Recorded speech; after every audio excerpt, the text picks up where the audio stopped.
আজকে তো সুইমিং পুলে মজা করে গোসল করবো। আরে দাঁড়াও, তার আগে দেখে নি তুমি কারোর সাথে অন্যায় কাজ করেছো কিনা। আরে ভিখারি, তুই তরমুজ খাচ্ছিস কেন? তোর তরমুজ ফেলে দিলাম, এই নে পারিয়ে শেষ করলাম। আমার তরমুজ ফেলে দিলে কেন? না না, আমি ইচ্ছা করে করিনি। দেখো ওই তরমুজটা নষ্ট, ওটার ভিতরে অনেকগুলো পোকা, ওইটা খেলে তো তুমি অসুস্থ হয়ে যেতে। ঠিক আছে, ধন্যবাদ তোমাকে। আরে মিনা, ঠিক আছে, এটা তোমার ভালো কাজ, তুমি এখন যাও গোসল করো। আরে এখন তো আমার পালা, এখন আমি গোসল করব।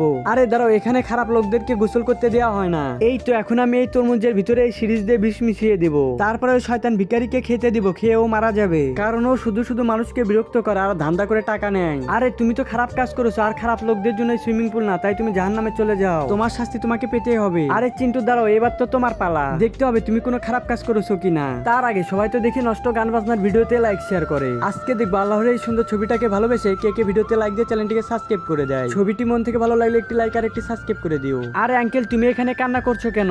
আমার অনেক ক্ষুধা পেয়েছে। ঠিক আছে, নাও, তোমার জন্য আমি খাবার নিয়ে এসেছি। আরে বাবা, তোমাকে অনেক ধন্যবাদ আমাকে খাবার দেওয়ার জন্য। ঠিক আছে রাজু, যাও তুমি সুইমিং পুলে নেমে পড়ো আর সবাই মিলে মজা করে গোসল করো।